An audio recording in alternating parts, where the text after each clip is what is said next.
Eh bien, bonsoir à toutes et à tous et bienvenue à cette nouvelle webconférence de l'AF3M. C'est un plaisir de vous retrouver. Vous avez été nombreux à vous inscrire et je vois que vous n'êtes pas encore tous connectés, bien que vous soyez déjà une bonne centaine. Donc, je vous propose, comme de coutume, de faire un petit point sur l'utilisation de la plateforme en attendant que d'autres nous rejoignent. Et donc, commençons tout de suite.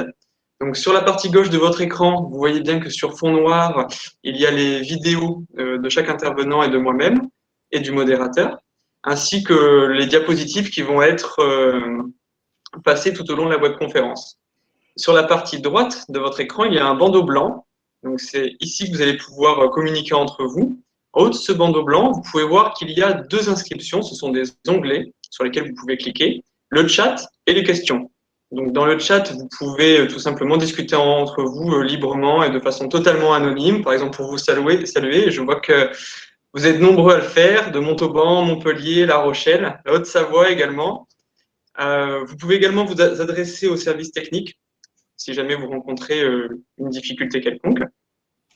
Et en haut de cet onglet de chat, sur la droite, vous voyez qu'il y a un onglet questions. Donc, je vous invite à cliquer dessus si vous avez des questions à poser aux orateurs et elles leur seront soumises alors à l'heure. Donc voilà, je pense qu'on a fait le tour. Je vais avancer un petit peu les diapositives. Et tout de suite, céder la parole à Claire Dubray pour que cette webconférence débute. Merci. Bonjour à tous.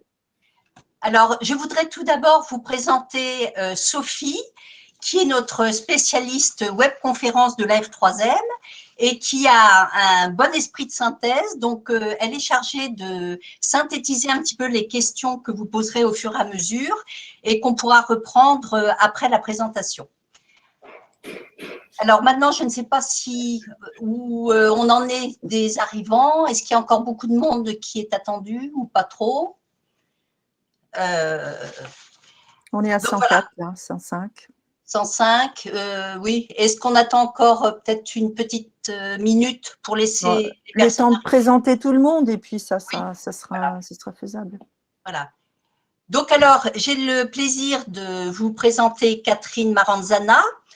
Alors concrètement, j'ai bénéficié d'une autogreffe en juin 2007 à l'hôpital de Colmar et j'ai eu la chance de faire la connaissance de Catherine, dont j'ai apprécié les qualités professionnelles et humaines. Vous savez tous, enfin tous ceux qui ont été hospitalisés pour une autogreffe ou pour des hospitalisations un peu longues, que la nuit est particulièrement anxiogène et avec les douleurs en plus, on passe des moments difficiles.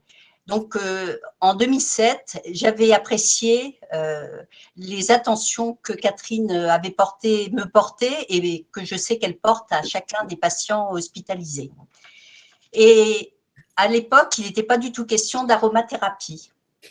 Je l'ai retrouvée lors de ma deuxième autogreffe en février 2018. À ce moment-là, j'étais ravie de savoir qu'elle était encore dans le service. Et donc, j'étais tout à fait rassurée, surtout de sa présence la nuit. Donc, certaines nuits, effectivement, c'était difficile. Et c'est à cette occasion que Catherine m'a parlé d'huile essentielle. Personnellement, je n'y connaissais absolument rien.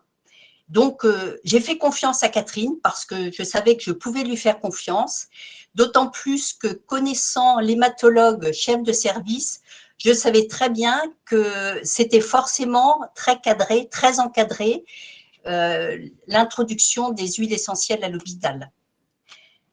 Donc, voilà, ça a été le moyen de faire connaissance avec Catherine et après, nous sommes restés en contact et voilà, parce que c'était très agréable d'avoir des contacts avec Catherine. Alors, pour préparer cette intervention, nous lui avons préparé avec Sophie un certain nombre de questions relatives au myélome, plus particulièrement. Donc, autant à l'annonce de la maladie, les effets secondaires qui sont liés aux traitements les plus fréquents, la période de l'autogreffe. Voilà, nous lui avons soumis un certain nombre de questions et à partir de ces questions, elle a construit la deuxième partie de son intervention, puisque la première partie, c'est des explications plus générales sur l'aromathérapie. Donc, si vous êtes un peu patient, dans la deuxième partie de l'exposé, vous trouverez certainement beaucoup de réponses aux interrogations que vous pouvez avoir sur l'utilisation des huiles essentielles en cancérologie et plus particulièrement dans le myélome. Voilà, donc Catherine, je vous donne la parole et avec beaucoup de plaisir. Merci Claire. Écoutez, je vous remercie déjà de m'avoir conviée à cette présentation. C'est toujours un plaisir de partager en fait l'expérience que nous avons au sein de l'hôpital de Colmar, puisqu'en fait on est l'hôpital, un des hôpitaux de référence au niveau national dans l'aromathérapie, dans la prise en charge des patients en aromathérapie. C'est vrai que je vais vous parler de différentes choses. Je suis désolée, je pense que vous serez frustrés en fait à la fin de ce PowerPoint, de cette présentation, puisque souvent on s'attend à avoir un cours, mais voilà, j'ai pas énormément de temps. Donc je vais essayer de vous donner un maximum d'informations qui puissent être utiles, de façon à ce que ceux qui veulent se lancer dans une prise en charge par les huiles essentielles puissent le faire en toute sécurité. Donc en fait, je vais ramener tout simplement des protocoles qu'on utilise à l'hôpital. On utilise en fait l'aromathérapie depuis une douzaine d'années, et ce maintenant dans à peu près 52 unités de soins, pour dire les choses. Donc en fait, c'est une expérience d'une douzaine d'années qui fait que voilà, on a pas mal d'expérience et de retours. Donc voilà, je tiens aussi à préciser que je vais parler de certaines certains labos. J'ai aucune action pour les labos, enfin avec les labos, je ne touche pas d'argent. Je suis quelqu'un de très pratique, et je pense que de donner parfois des références de produits comme exemple, j'en donnerai plusieurs, voilà, ça peut être utile. Je pense qu'il faut être très pratico-pratique. Parfois, voilà, on va vers la simplicité, donc voilà, je n'ai pas d'intérêt financier avec quelque labo que ce soit. Donc voilà, effectivement, je suis infirmière à la base. J'ai une trentaine d'années, bientôt 32 ans d'expérience en onco-hémato, enfin surtout en hémato en fait, puisque je travaille effectivement encore un petit peu de nuit au secteur stérile en fait. Donc nous, on prend en charge essentiellement les leucémies, voilà, myélome, etc. Malheureusement, mais en même temps, on est là pour eux, et c'est vrai que c'est toujours un plaisir de pouvoir aller travailler dans ce genre de service, parce qu'on a la possibilité de prendre en charge ces patients, on va dire d'une façon beaucoup plus globale, depuis qu'on a mis l'aromathérapie avec, enfin, comment dire, l'aromathérapie dans le soin. Enfin, voilà. Bon. Je suis diplômée d'un DU, d'un diplôme universitaire en fait d'aromathérapie clinique. C'est vrai que j'ai une formation aussi en oncopsychologie. Je suis aussi la coordinatrice du coup pour l'aromathérapie dans les soins de support au niveau des hôpitaux civils de Colmar. Et puis je suis aussi parallèlement formatrice dans les DU. Enfin, alors, j'étais formatrice dans un DU, j'ai stoppé pour le moment, je peux pas tout faire. Je suis aussi formatrice dans le milieu hospitalier, puisque en fait, seule on ne peut rien faire. Et c'est vrai qu'à l'hôpital, j'ai aussi une équipe avec moi. Il s'agit de propager la bonne parole pour qu'au bout, les patients puissent bénéficier en fait de soins de support qui me semblent vraiment primordial. Donc, je suis aussi, de par notre expérience, consultante et puis gestionnaire de projets dans différents hôpitaux. En fait, je travaille avec beaucoup d'hôpitaux en France, pour vous dire les choses. Je me déplace régulièrement pour aller donner un coup de main aux équipes pour redémarrer un projet, puisque je pense que c'est par le partage qu'on peut aider de plus en plus de patients, mais en amenant une prise en charge sécuritaire. Et ça, c'est important. Donc voilà, je vais tout simplement vous expliquer en quelques lignes, en quelques diapos, qu'est-ce que l'aromathérapie, qu'est-ce que c'est que les huiles essentielles, et puis très vite on abordera en fait la place de l'aromathérapie dans la prise en charge des myélomes. C'est pourquoi vous êtes en fait connectés. Donc j'ai essayé de ramener à travers toutes les problématiques que l'on m'a soumises des réponses simples avec des petites formules. Je vous ai mis vraiment des formules, et puis le mieux, ça sera après de me soumettre le reste des questions qui pourrait y avoir tout au long de la présentation, et pouvoir échanger. Donc, voilà. L'aromathérapie, donc c'est vraiment quelque chose qui est considéré comme une thérapie complémentaire. Vous avez déjà entendu parler des MAC, hein, des médecines alternatives et complémentaires. Pour moi, et pour d'autres, c'est un terme qui est erroné puisqu'on est d'abord dans la complémentarité avant d'être dans l'alternative. Donc l'aromathérapie, c'est l'utilisation des huiles essentielles. Alors je vous ai ramené, je pense que j'ai fait des essais, normalement on devrait le voir. Les huiles essentielles, c'est des petits flacons comme ça, hein, voilà, des petits concentrés de plantes. Donc, j'ai conçu mon PowerPoint avec beaucoup d'images, de façon à ce que ce soit très visuel, pour qu'on retienne les informations plus facilement.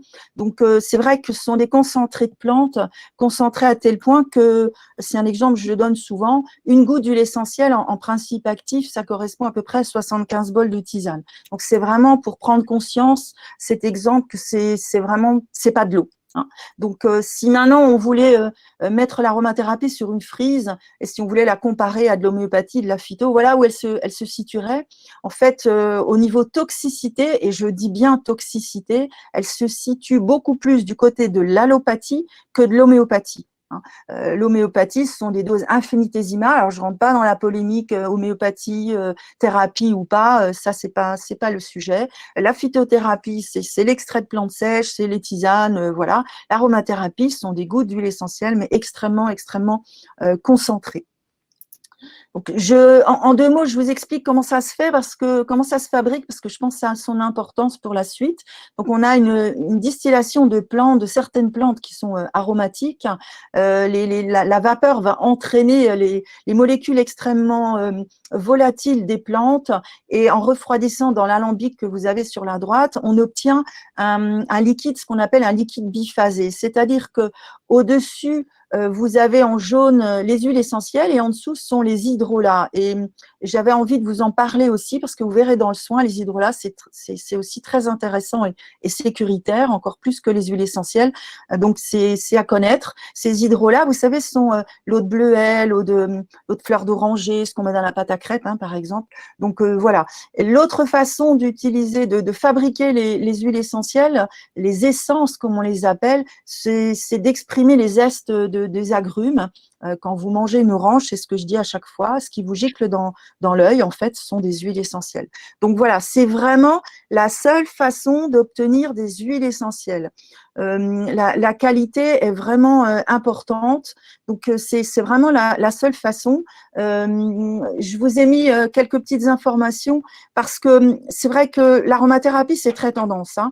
On est là, on veut faire de l'aromathérapie partout, on en met même dans le seau pour laver le sol, dans l'aspirateur. Je pense qu'il y a vraiment une question de gestion de ressources aussi qui est importante. Donc, je voulais un peu marquer les esprits en expliquant que quand on fabrique des huiles essentielles, voilà, il faut par exemple 4 tonnes de pétales de rose pour obtenir 1 kilo d'huile essentielle et les hydrolats. Alors, je vous ai mis une photo d'une sortie d'alambic. J'ai eu la chance de voir des distillations en direct.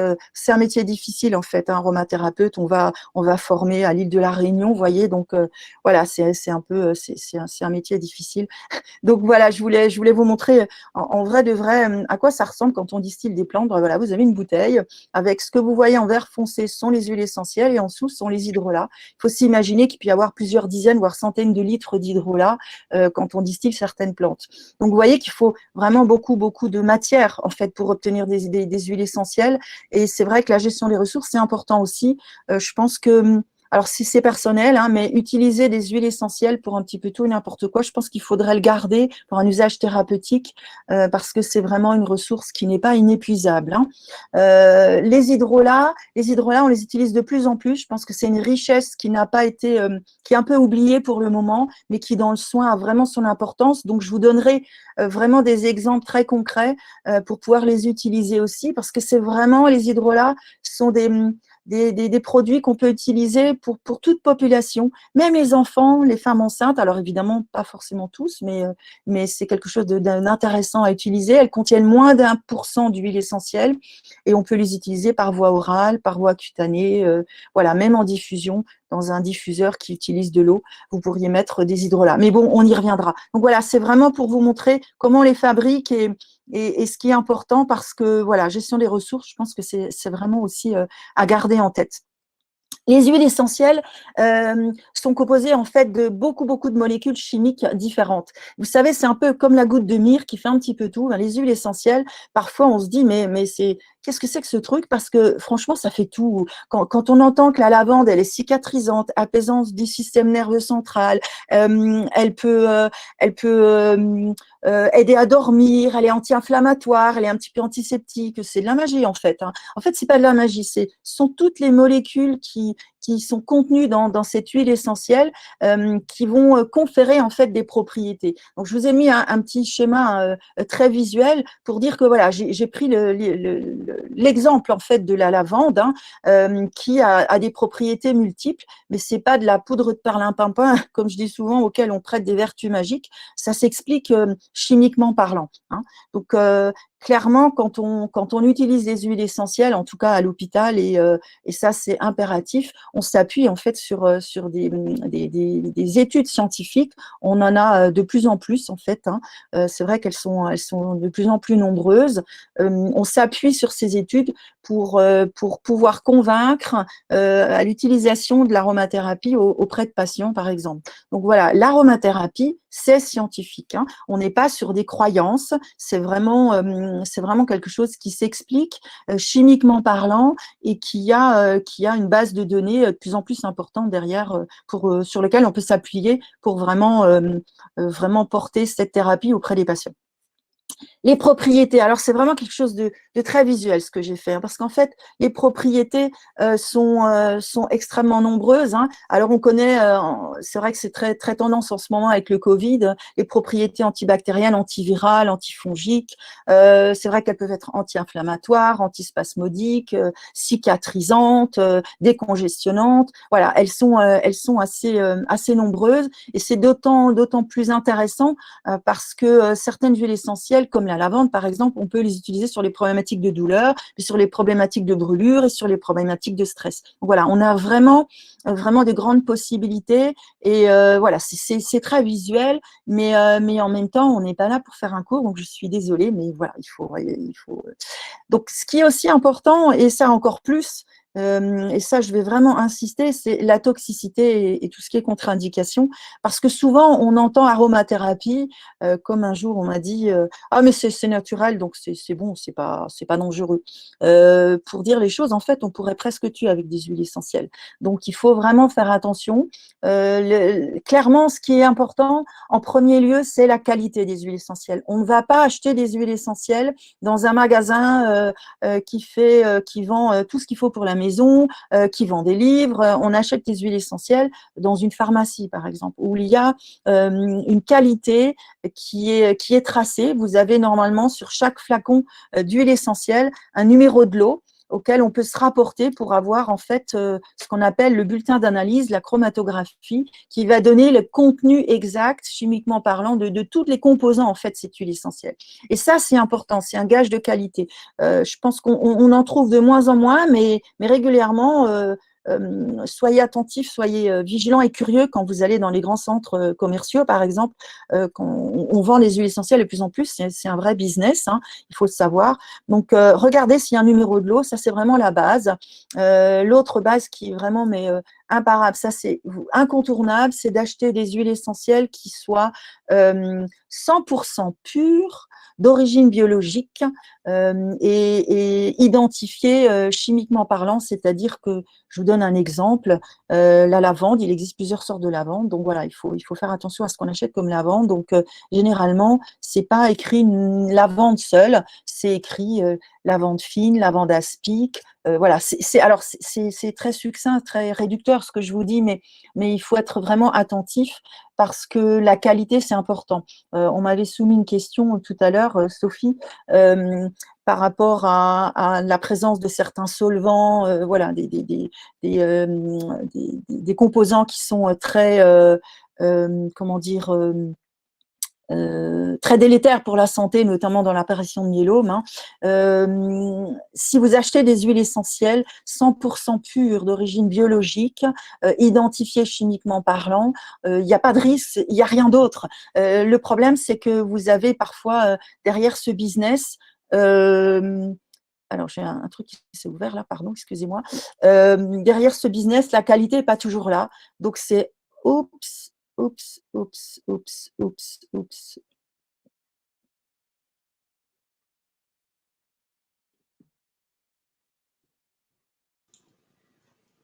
Problème de connexion.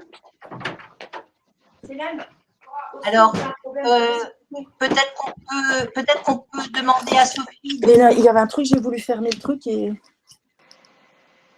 Ah, parce que nous, on voit tout très bien de notre côté. J'arrive. Excusez-moi. Voilà. Oh, je suis Les désolée. aléas du direct. Oui, excusez-moi. Ouais, bon, voilà, c'est les aléas du direct. J'ai voulu enlever une fenêtre qui n'était pas à faire et c'était sur un Mac que je ne maîtrise pas. Donc voilà, vous savez. Allez, seconde reprise, c'est parti. Donc voilà, Allez-y. donc la qualité c'est vraiment important parce que voilà, il faut éviter d'avoir des huiles qu'on appelle adultérées, c'est-à-dire mélangées avec des solvants, avec des choses qui sont pas très naturelles. Si vous allez en pharmacie les acheter par exemple, il n'y a aucun souci, d'autant plus que vous avez le conseil généralement qui va avec. Hein, je dis bien généralement. Donc la qualité est vraiment vraiment importante, mais il y a aussi le respect des doses. Clairement, quand on utilise les huiles essentielles, on y va à la goutte, on n'y va pas au millilitre et on n'asperge pas sa maison de Ravinsara ou d'eucalyptus sous prétexte que voilà, ça va aider pour décontaminer, pour assainir la maison. Donc voilà, c'est un respect des doses. On respecte aussi la façon dont on les utilise. Tout ça, je vais l'aborder après, hein, très vite, mais très succinctement quand même, malheureusement.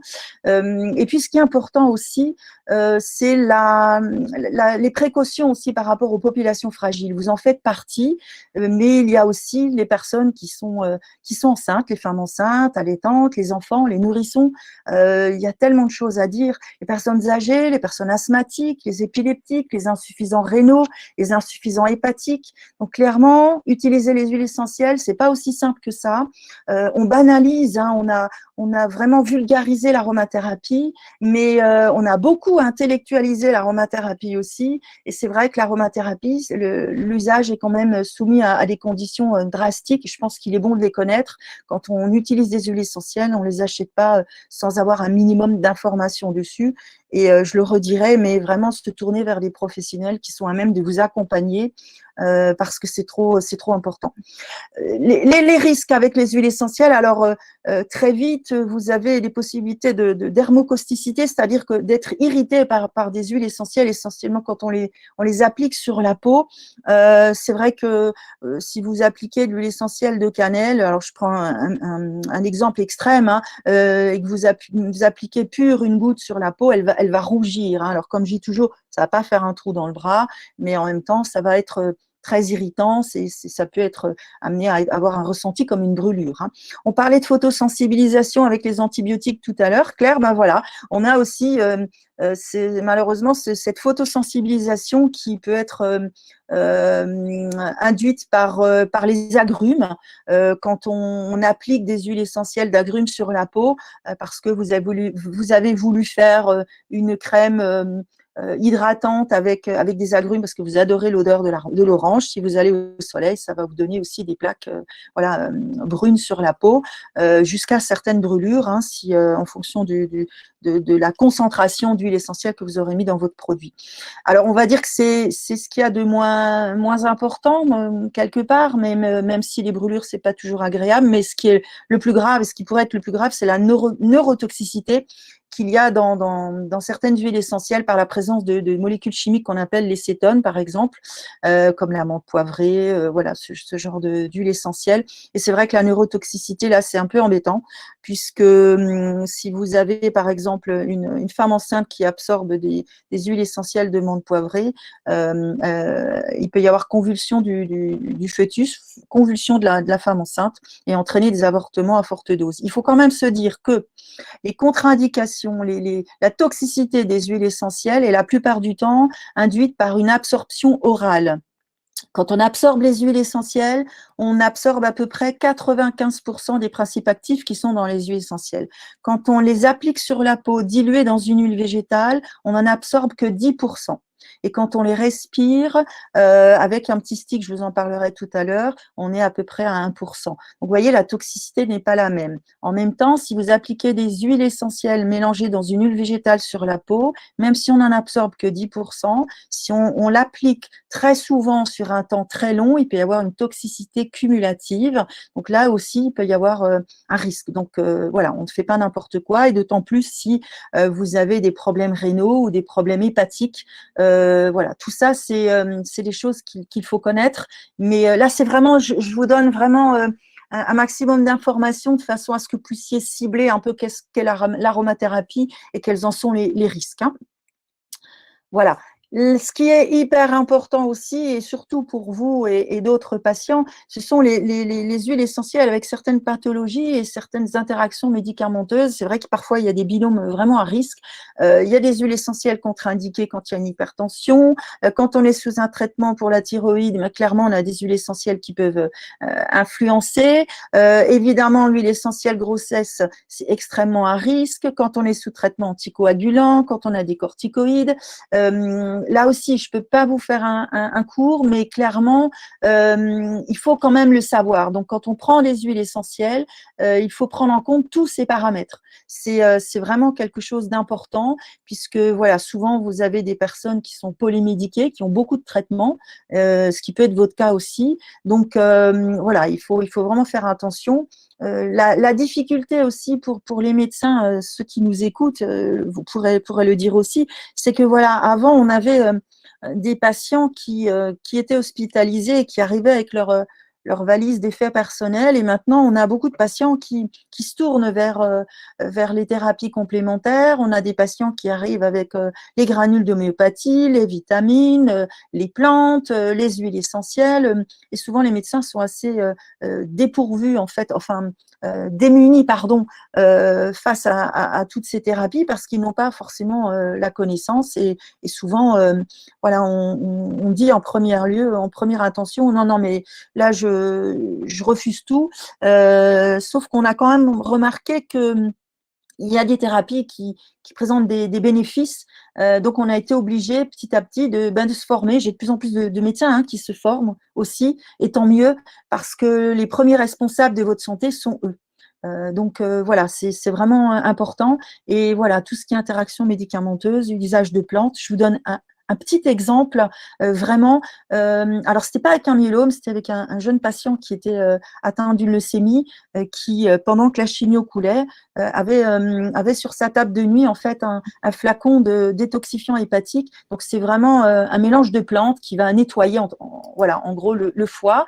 Mais malheureusement, ça va accélérer l'élimination. En fait, donc là, accélérer l'élimination aussi du traitement. Et ça, c'est quelque chose qui peut être extrêmement délétère.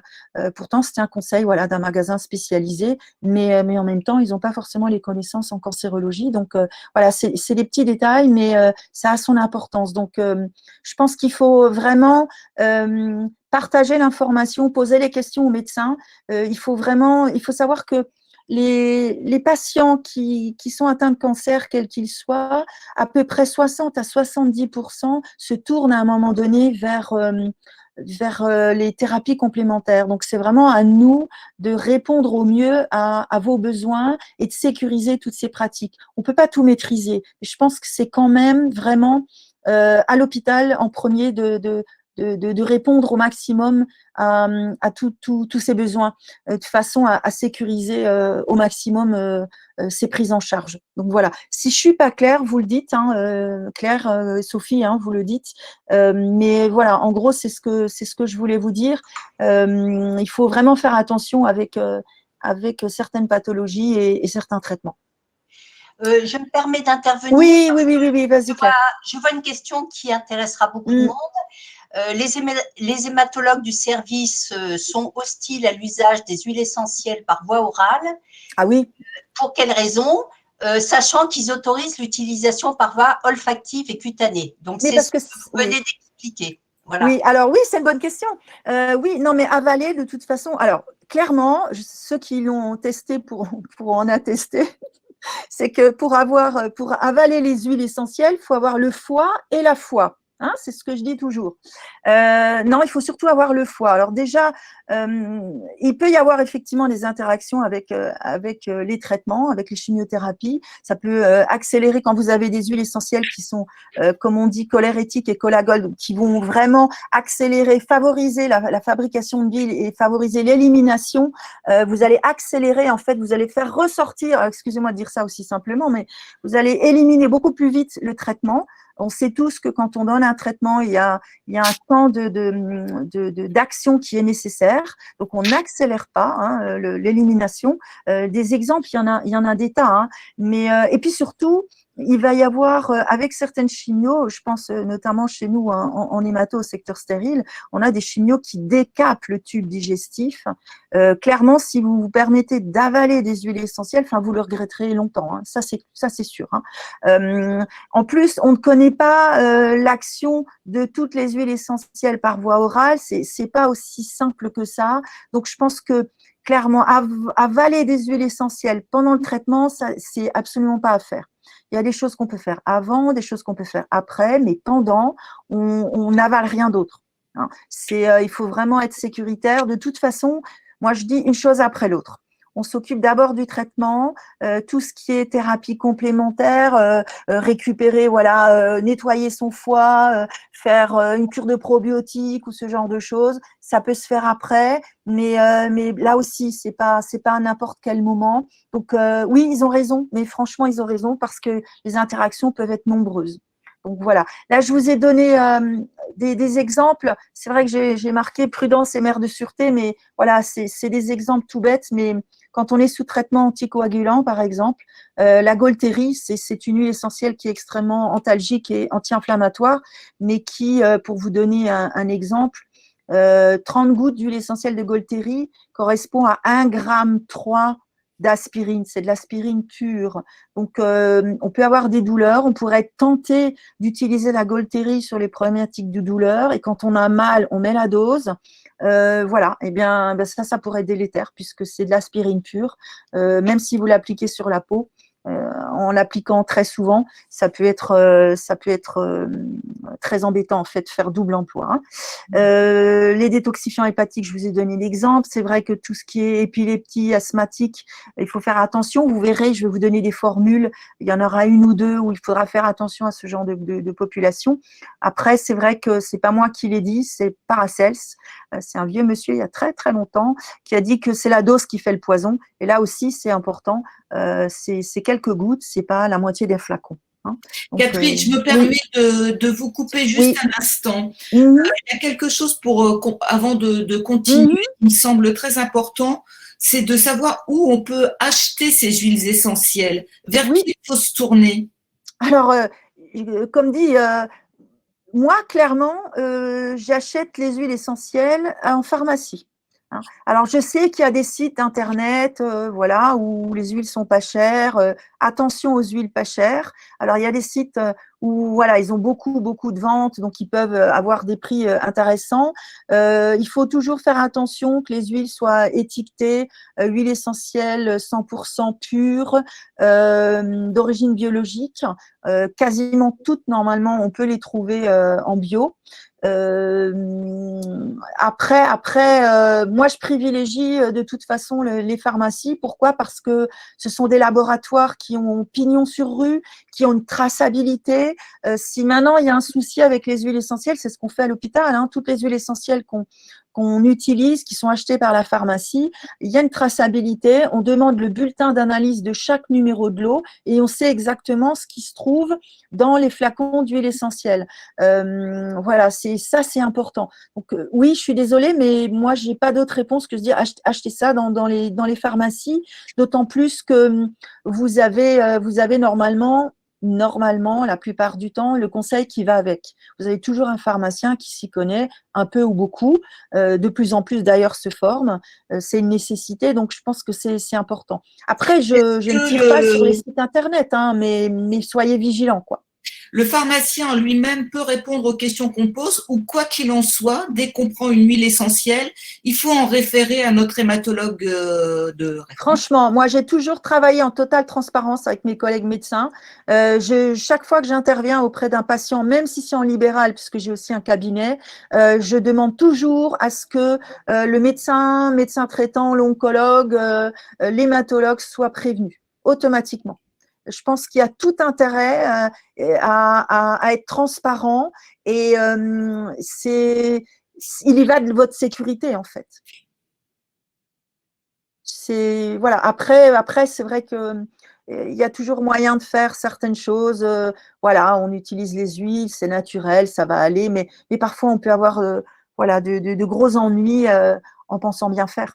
Hein. Donc principalement notre hématologue et peut-être le pharmacien qui lui n'est peut-être pas spécialiste en cancérologie et qui ne pourra peut-être pas faire le rapprochement entre Oui, mais il a quand même les connaissances. Il a les connaissances en physiopathologie. Il a quand même certaines connaissances. Hein. Attention, les pharmaciens sont. Mais après, il peut toujours aussi se renseigner auprès du médecin. Il peut toujours l'appeler. Mais les connaissances de base, quand on enseignait l'aromathérapie au DU clinique de Strasbourg, c'était une semaine. Donc clairement, on a quand même un maximum d'informations qui nous permettent de sécuriser les pratiques. Après, on reste dans un usage, on va dire, simplifié. On ne va pas traiter un cancer avec des huiles essentielles. Si vous êtes sur une problématique de nausée, une problématique de sommeil, on ne peut pas être extrêmement délétère avec des huiles essentielles. Il faut savoir les utiliser, il faut savoir comment les utiliser, à quelle dose, quels sont les effets secondaires potentiels. Et là, on arrive quand même à cadrer énormément l'utilisation de l'aromathérapie. Parce que je vois passer des questions, Claire est là pour en témoigner, pendant son traitement et surtout son autogreffe qui est quelque chose d'extrêmement lourd, vous l'avez accompagné, mais j'avais cru comprendre qu'il valait mieux pas utiliser d'huiles essentielles pendant le traitement lourd. Oui, alors tout dépend comment on les utilise. Effectivement, si vous voulez les avaler, non, clairement, certainement pas. Après, on peut les appliquer. Il y a des conditions aussi. Hein, si les gens ont de la fièvre, pourquoi s'il y a de la fièvre? Parce qu'on a une absorption beaucoup plus importante des principes actifs quand on les applique sur la peau. Mais quand vous les respirez, c'est très peu dosé. Mais pourtant, quand même efficace. Donc, il y a beaucoup moins de risques. Il y a quasiment pas de risque en fonction de certaines huiles essentielles que vous allez utiliser, comme la lavande, par exemple. Si vous les respirez, c'est moins de 1% de principes actifs que vous allez mettre en contact avec votre bulbe olfactif.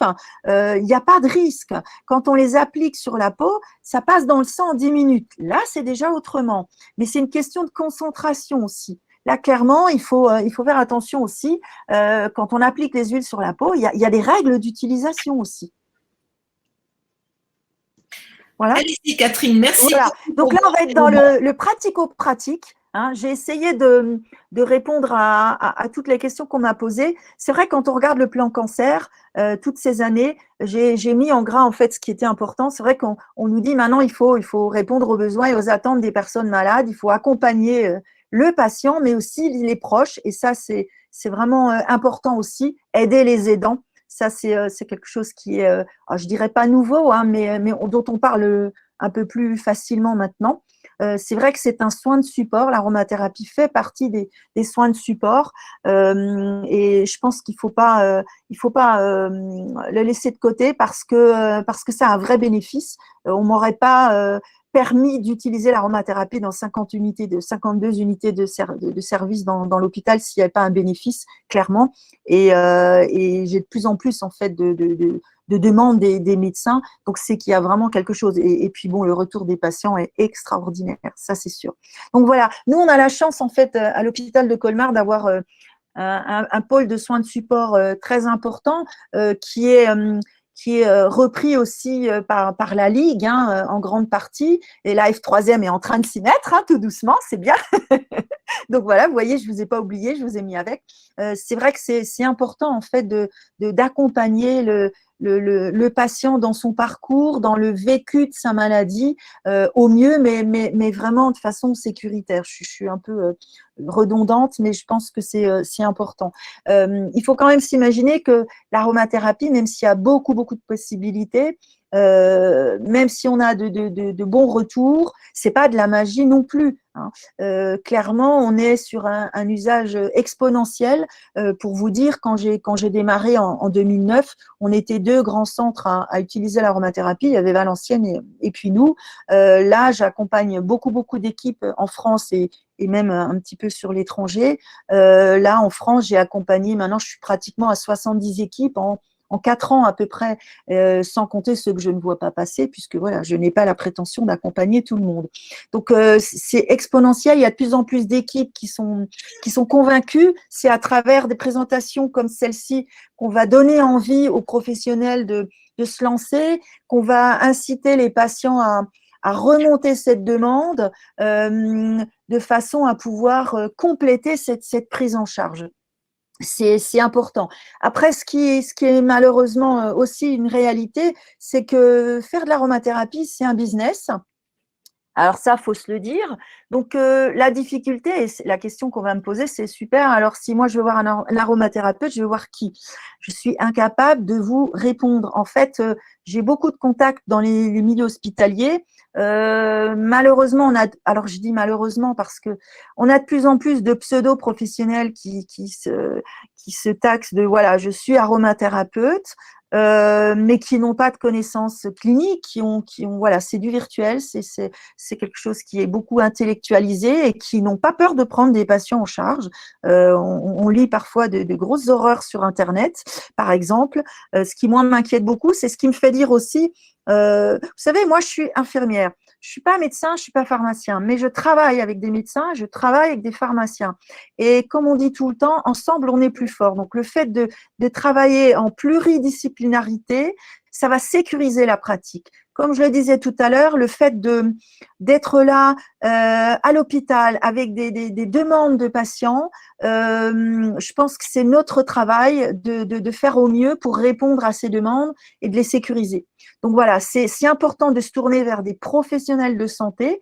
Alors bien sûr, il y a des naturopathes qui sont vraiment bien formés. C'est comme pour tout, hein. Vous avez parfois des personnes qui ont 2 jours de formation à l'aromathérapie et qui s'installent. Le problème, c'est que le statut des huiles essentielles, ce sont des compléments alimentaires. Vous demandez ça à un pharmacien, c'est pas un médicament.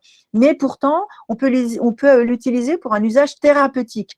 C'est un problème. Clairement, c'est un problème. Je pense que le statut des huiles essentielles devrait être revu parce qu'on est face parfois à des dérives et on peut mettre en danger les patients. Et je pense que si on arrive à instaurer, comme nous on l'a fait au niveau des hôpitaux civils de Colmar, une prise en charge qui est en bonne et due forme, sécuritaire, avec un regard du médecin, du pharmacien, c'est tout bénéfice pour le patient.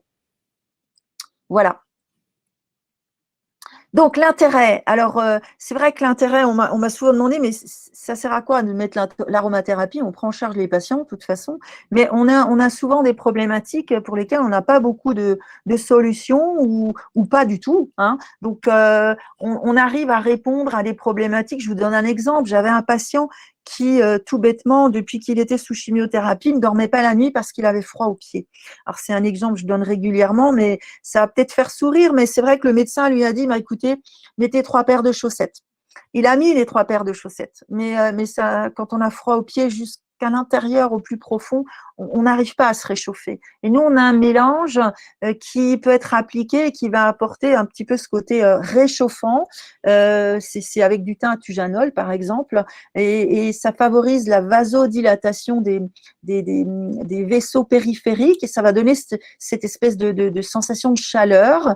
Et ce patient, tout bêtement, on lui a appliqué ce mélange et depuis, il dort. Donc, c'est un exemple. Alors, bon, bien sûr, parmi tant d'autres, ça fait peut-être sourire, mais pour ceux qui ont connu ce genre de problématiques ou qui les connaissent, c'est quelque chose d'assez embêtant. Donc, voilà, on est parfois dans l'accompagnement, on est parfois dans dans l'alternatif aussi, même si c'est pas en première intention, parce que parfois on n'a pas de solution. C'est ce que me disait un des médecins chez nous en onco. Il me disait, ce qui me plaît dans ton truc, c'est que quand nous on sait plus quoi faire ou quand on sait pas quoi faire, tu as toujours une solution. Alors bon, c'est pas aussi magique que ça, mais c'est vrai que voilà, il y a un intérêt à mettre l'aromathérapie parfois dans certaines problématiques pour lesquelles on n'a pas de solution allopathique. Donc c'est vraiment un soin qui va permettre aussi d'humaniser l'hôpital, d'humaniser la prise en charge. Souvent, les patients nous disent ah mais j'ai l'impression que j'ai mon jardin qui est dans la chambre, ça me fait un bien fou. C'est vrai que ce qui est intéressant aussi, c'est que il y a une réappropriation du soin et par les soignants, mais aussi par les patients. Vous redevenez acteur. Quand vous avez un stick, alors je vous ai ramené ça, je vous ai montré, je sais pas si vous le voyez. Voilà, c'est comme les sticks de Vicks, vous savez, dans lesquels on peut mettre des huiles essentielles. On les utilise par exemple pour les nausées, je vous en parlerai après. Ces sticks, on les a à portée de main. Une fois qu'on les a fabriqués, qu'on les a complétés avec des huiles essentielles, ça tient à peu près 2 mois. Quand vous êtes nauséeux, quand vous avez des bouffées d'angoisse, quand vous vous sentez pas bien, vous n'avez pas forcément quelqu'un à portée de main. Vous n'avez pas forcément la psychologue, vous n'avez pas forcément l'aide-soignante ou l'infirmière qui va vous apporter votre médicament contre les nausées. C'est là maintenant tout de suite que j'en ai besoin. Là, ce stick, voilà, vous allez pouvoir vous l'approprier, le garder avec vous et puis le respirer quand vous en aurez besoin. Il y a vraiment cette image de réappropriation, d'être de nouveau acteur dans sa prise en charge. Et ça, je pense que c'est important aussi moralement, hein, aussi bien que par le traitement, mais psychiquement, je pense que c'est vraiment important.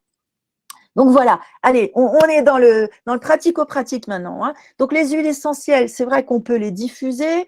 Les diffuseurs, il en existe de tas de sortes. C'est vrai que les huiles essentielles avec de l'eau, c'est ce qu'il y a de plus sécuritaire à la maison. Il ne faut pas oublier juste de les nettoyer de temps en temps, hein, parce que voilà, les huiles essentielles avec de l'eau, alors même si ça ne se mélange pas, mais les huiles essentielles ne se mélangent pas à l'eau, hein, elles aiment le gras, mais pas l'eau. En tout cas, dans les diffuseurs, il est possible de les utiliser et les huiles, les molécules aromatiques qui vont se mélanger avec les molécules d'eau vont pénétrer moins profondément dans l'arbre bronchique que si c'était des huiles essentielles pures. Après, vous avez des diffuseurs de nouvelle génération qui sont sécuritaires, mais voilà, on peut assainir des appartements, des pièces. Vous verrez si vous faites, je vous donnerai des exemples, mais 2-3 gouttes d'eucalyptus radié, par exemple, dans votre diffuseur permettra d'assainir la pièce et il y aura moins de malades, en fait, hein, vous verrez. Il y a tellement de choses à vous dire, il faut que je… Voilà. L'inhalation, alors l'inhalation, ça peut être 3 gouttes sur un mouchoir et puis on respire. Ou alors, ça peut être justement ces petits sticks inhalateurs qui sont bien pratiques. Je vous donnerai des exemples tout au long de la présentation. Et puis, il y a l'application cutanée. Donc, on mélange les huiles essentielles dans une huile végétale pour être beaucoup plus doux, plus sécuritaire. Ce sera moins caustique pour la peau. Et puis, il y a la voie orale. Alors, la voie orale, c'est extrêmement rare de devoir les absorber, sauf pour des problématiques infectieuses importantes. Mais on n'a pas besoin de les absorber absolument à chaque fois, puisque rien que le fait de les appliquer sur la peau, ça passe dans le sang en 10 minutes et ça peut être très actif. Voilà, c'est très réducteur ce que je vous dis là, mais c'est vraiment pour que vous ayez une visualisation des possibilités, comment on les utilise les huiles, hein. Voilà. Catherine, oui. Une fois que le flacon est ouvert, on peut le garder combien de temps? Alors, quand on est à la maison, alors c'est vrai qu'il y a une date limite d'utilisation, hein. Les huiles essentielles, c'est comme le bon vin. Plus ça vieillit, normalement, voilà, meilleur c'est, mais c'est pas parce que votre date limite d'utilisation, c'est pas parce que c'est périmé qu'il faudra les jeter. Quand on est à la maison, on peut les garder. Après, ce qui va se passer, c'est que c'est votre nez qui va vous dire si elles sont encore bonnes. C'est-à-dire que une lavande qui commence à sentir bizarre, une camomille qui sent les pieds, excusez-moi de dire ça comme ça, mais là on est vraiment dans le pratico-pratique, c'est quelque chose qui va tout de suite vous alerter. On va se dire, ouh, ça sent plus comme d'habitude. Les huiles ne sont plus bonnes. Alors après, en général, on les garde 3 ans pour tout ce qui est agrumes, les résineux, donc tout ce qui est sapin, pin, et puis à peu près 4-5 ans pour les autres. Mais parfois, il arrive qu'une lavande tourne au bout d'1 an. Donc ça, c'est vraiment, votre nez va vous va vous donner l'information aussi. Les huiles végétales, c'est pareil. Vous savez, quand on oublie une bouteille d'huile de colza, de tournesol dans le fond de son placard et qu'on la retrouve quelques mois, voire quelques années après, quand vous ouvrez cette bouteille, ça sent le rance. Ben voilà, ça va être pareil. Vous allez vous faire un mélange huile végétale, huile essentielle, vous l'aurez oublié, 2 ans après, vous allez vouloir peut-être le réutiliser, vous allez ouvrir ce flacon et vous allez sentir le rance. Clairement, ce sera un indicateur de péremption, en fait. Hein. C'est aussi simple que ça. Mais ne jetez pas vos huiles si elles sont périmées. À la maison, on a le droit de les garder. Pas à l'hôpital, évidemment. Hein. Donc voilà, le stick, ben, ça ressemble à ça. Donc vous avez cette petite ouate. Alors les sticks, où est-ce qu'on peut les acheter? Ben là, du coup, c'est plus intéressant de les acheter sur Internet. Vous avez des grossistes, vous avez des sites où ils vendent des huiles essentielles, mais aussi beaucoup de flaconnage. Ça, c'est très intéressant parce qu'au niveau prix, comme ils ont beaucoup de débit, c'est pas très cher. Je crois qu'il y a un site où vous avez 5 sticks pour moins de 2 euros, donc ça peut être intéressant. On met 10 gouttes maximum d'huile essentielle sur la ouate et quand on a préparé le stick, ça dure à peu près 2 mois en moyenne. Hein. Donc, comment on utilise le stick, c'est pas compliqué, il ne faut pas avoir fait les hautes études, mais il faut quand même le savoir. On bouche une narine, on apporte le stick tout près des narines, on ne rentre pas le stick dans le nez. Alors, ça fait rire tout le monde quand je le dis, mais j'ai des personnes qui sont endormies avec le stick dans le nez, pour vous dire. Donc, voilà, c'est une réalité. Et on y va doucement, parce que si vous y allez franco, vous allez vite savoir où se trouvent les sinus. Hein. Clairement, vous le ferez qu'une fois. Hein. Donc, vous respirez amplement, profondément et au moins une dizaine de fois d'affilée. Ça, c'est pas le fait de le faire une fois ou deux vite fait comme ça ça va aider. Donc, on y va amplement, profondément, on se prend le temps et on bouche une narine, ce sera plus simple. Voilà, ça, c'est la façon dont on utilise les sticks. Maintenant, je vais vous donner quelques petites formules très simples, très sécuritaires, qui vont répondre à des problématiques que vous rencontrez tout le temps, qu'on soit malade ou pas, hein, puisque voilà, les troubles du sommeil, les angoisses, on vit ça au quotidien hein, pour différentes raisons. Donc ça, c'est vraiment le top 5.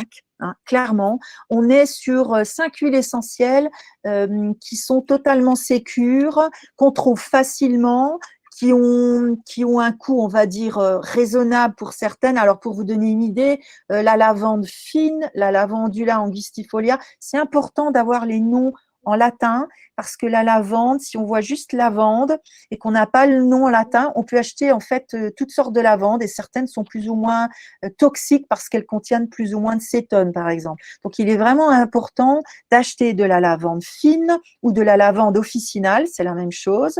Et en latin, c'est le nom Lavandula angustifolia. Ça, j'insiste là-dessus parce que c'est la seule que vous pourrez prendre sans aucun risque. Le petit grain bigarade, pareil, ça c'est une huile essentielle. Donc la lavande, le petit grain, c'est à peu près 8 euros le flacon de 10 millilitres. La camomille noble, ça c'est vraiment une huile qu'on dit d'urgence. C'est une huile qui va être très apaisante du système nerveux central. On l'utilise vraiment quand il y a des chocs, quand on est très angoissé. Par contre, celle-là, elle est un peu plus chère. Elle fait que 5 millilitres. Et généralement, c'est dans les 20, 25 euros quand même, les 5 millilitres. Mais comme on y va à la goutte, vraiment, c'est un investissement qui durera dans le temps. Hein. L'orange douce, tout le monde aime l'orange quasiment, donc c'est vraiment quelque chose qu'on utilise facilement avec la lavande. Et puis, alors celle-là, elle coûte dans les 5 euros à peu près, hein, le flacon. Ça vous donne une idée de prix, hein. Sachant que dans un flacon de 10 millilitres, vous avez 300 gouttes. Hein, donc, vous avez de quoi faire quand même. Et puis, il y a l'ilang-ilang. Alors, l'ilang-ilang, c'est vraiment quelque chose qui est très utile. On connaît l'ilang-ilang dans les massages on va dire, pour le couple, vous savez, pour détendre, voilà, pour faire en sorte que l'épouse ne pense pas à sa liste de courses et au cadeau qu'elle doit faire à la belle-mère.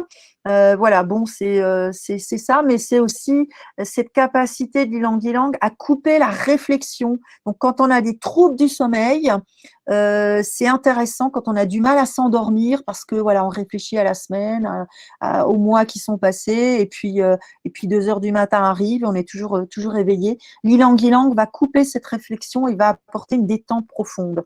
Donc ça, c'est vraiment des huiles essentielles sur lesquelles vous pouvez compter dès que vous avez un trouble du sommeil, dès que vous avez ces angoisses.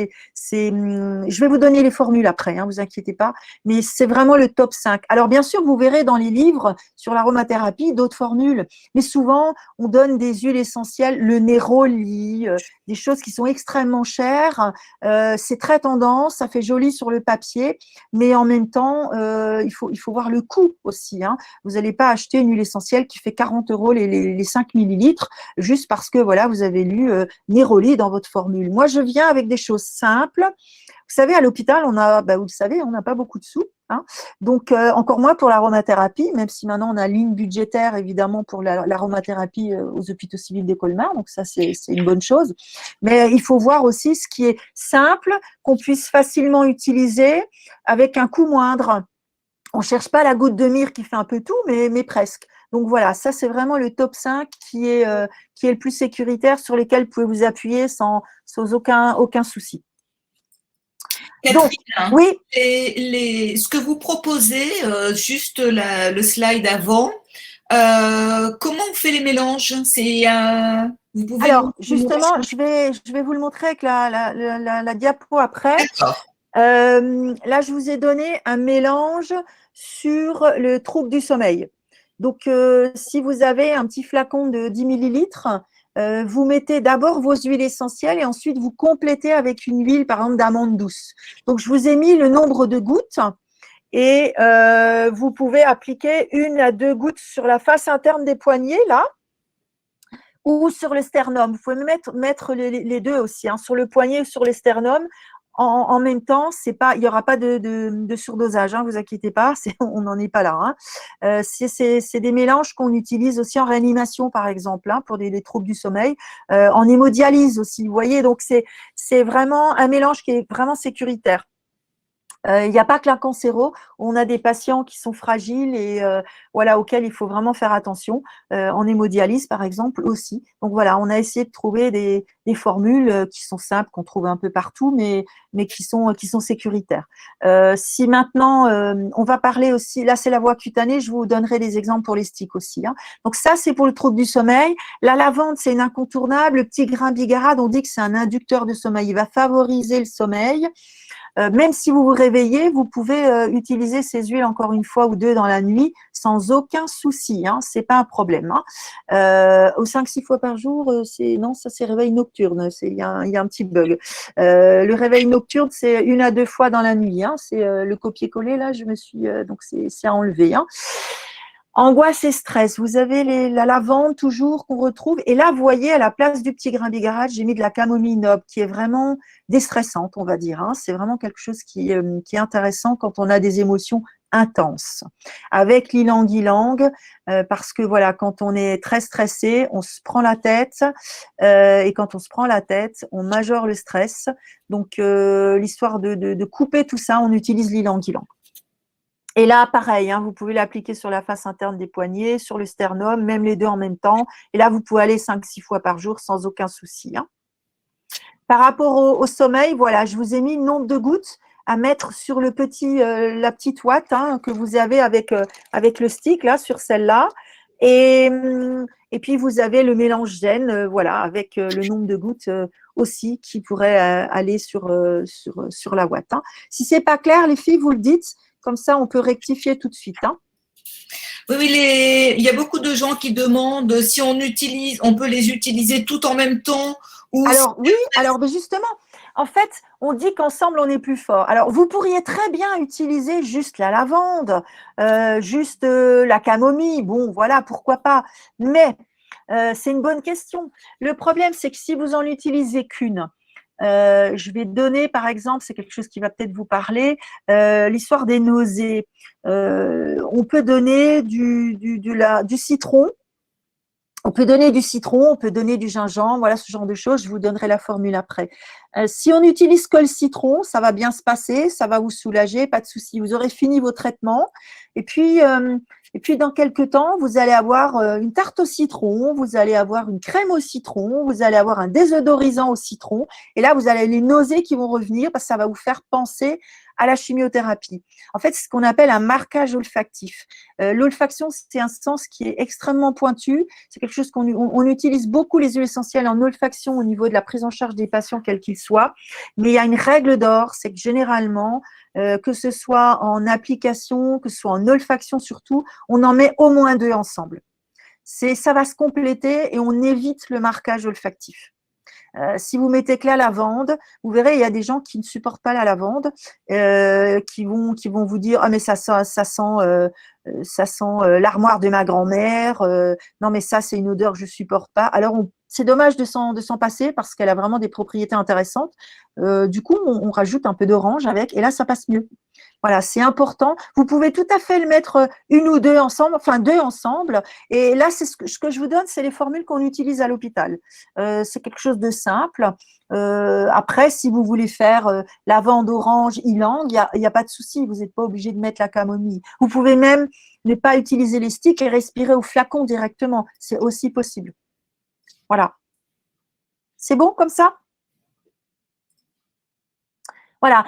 Ce qui est intéressant avec ces sticks, avec ces petites gouttes sur un mouchoir, c'est qu'on peut les emmener partout et c'est par exemple, je vous ai donné des exemples, voilà, utiliser le stick à respirer quand on a une angoisse avant un examen, avant d'opérer les gens en anesthésie, on donne des huiles essentielles aussi sur un petit mouchoir. Quand on va passer un IRM aussi, par exemple, c'est très anxiogène hein, pour les patients. Quand on va faire une ponction, par exemple, ou une prise de sang, parce qu'au bout d'un moment, on supporte plus. Voilà, quand on va avoir une ponction lombaire, par exemple, on fait respirer ces huiles essentielles extrêmement apaisantes, tranquillisantes en fait, hein, avec le stick. Donc c'est quelque chose qui est facile d'utilisation. Voilà. Tout ce qui est trouble de l'humeur, ça c'est ce qui m'a été demandé aussi à travers vos questions, excitation puis fatigue, tendance dépressive. Je vous ai mis un petit mélange. C'est vrai que la marjolaine à coquille, elle est connue pour être régulateur de l'humeur en fait. Elle soutient et elle stimule en même temps. C'est quelque chose d'assez agréable et souvent on la mélange avec 1 ou 2 agrumes. J'ai mis le pamplemousse parce que elle a ce côté orangé comme ça, mais avec un côté dynamique.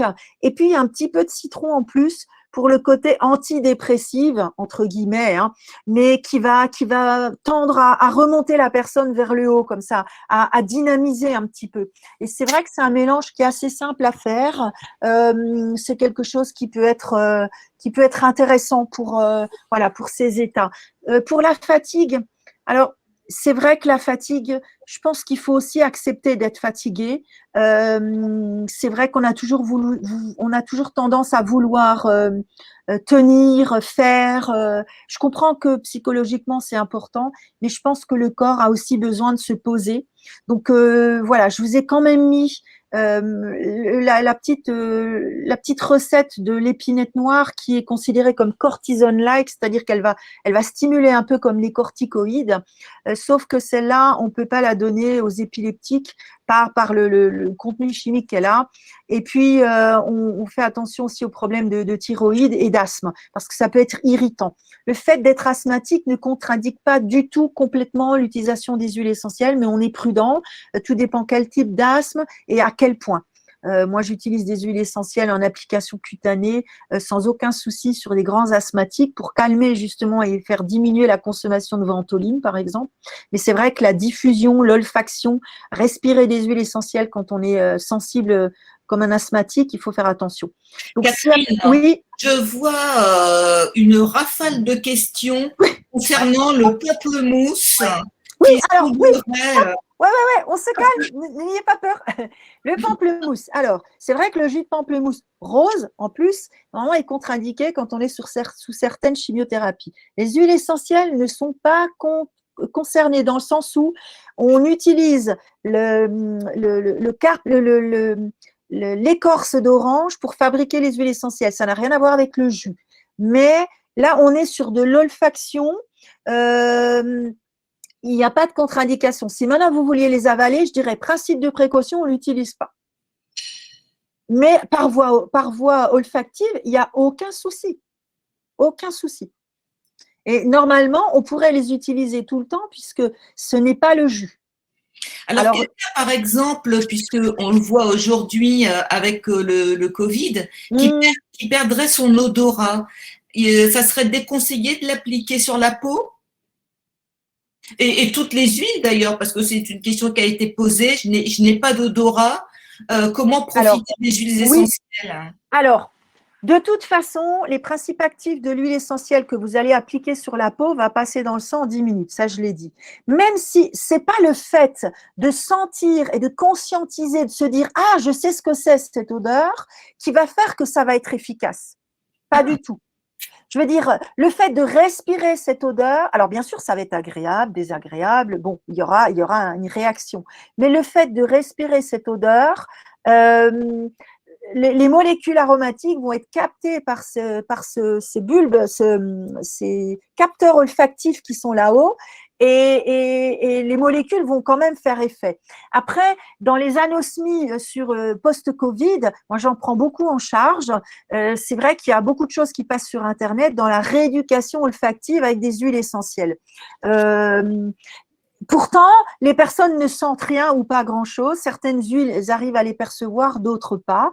Mais on rééduque petit à petit en mettant en contact, même si on n'en est pas conscient, même si on n'en a pas conscience, on a quand même une perception de l'odeur. En tout cas, les molécules vont sur ce récepteur olfactif. Donc, c'est pas parce qu'on n'a pas l'impression de sentir l'odeur que ça va pas être efficace. Merci. C'est pas si clair, hein, parce que voilà. J'espère que ça répond en tout cas aux questions déjà que certains… De toute façon, après, il y aura possibilité de poser d'autres questions et puis après, peut-être de remonter les questions via la F3M et puis de me les renvoyer après. Hein, c'est pas un souci. Hein. On arrivera à répondre à un maximum de personnes. Hein. Juste pour dire, oui, voilà, ce que je voulais encore vous dire, c'est que le petit mélange sur l'épinette noire, on met 1 à 2 fois par jour, soit sur la face interne du poignet, mais pas plus de 8 jours parce que ça a une action sur les cortico-surrénales. Donc voilà. Et puis booster non-stop tout le temps, c'est pas à faire, quoi. Surtout pas dans un état où on est sous chimio, où on a été sous chimio, où on est fatigué. Je veux dire, à un moment donné, il faut accepter de se poser aussi. C'est facile à dire, mais je pense que c'est nécessaire. Vraiment, c'est important. Vous pouvez pas demander à votre corps d'être tout le temps sollicité.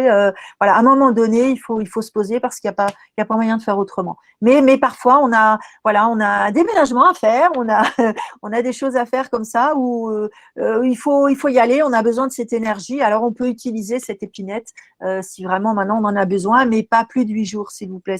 C'est important.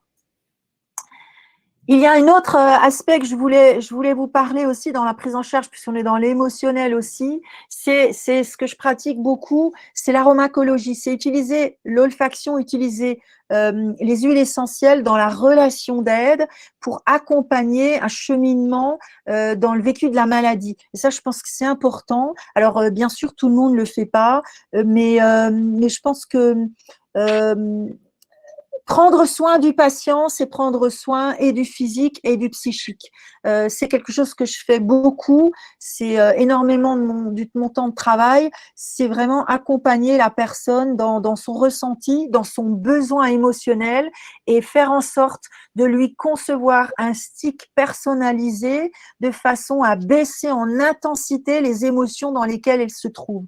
On n'est pas sur la conception d'un stick qui va permettre d'être plus zen quand on va passer une IRM. Là, c'est quelque chose d'autre, c'est quelque chose de beaucoup plus pointu, de beaucoup plus personnel, qui fait que, voilà, quand on a des difficultés à vivre, à être, à subir cette maladie et ces traitements, il y a possibilité de choisir des huiles essentielles qui vont répondre au plus près de vos besoins. Donc, je voulais quand même en toucher un mot 5 minutes parce que c'est vraiment un outil extrêmement important, extrêmement utile, avec des retours et des bénéfices, mais majeurs, vraiment. On utilise de plus en plus l'olfaction dans le soin.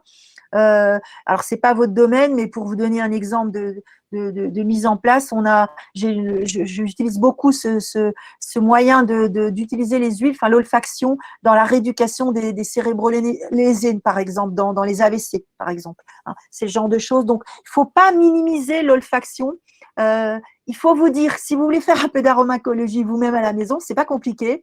Vous ouvrez les flacons, vous les sentez, vous les respirez un petit peu, 2-3 minutes, et puis ce que vous aimez, vous gardez, ce que vous n'aimez pas, c'est pas pour vous. C'est aussi simple que ça, on va dire presque. Quand on respire une odeur, ça va sur le système limbique, c'est le centre des émotions.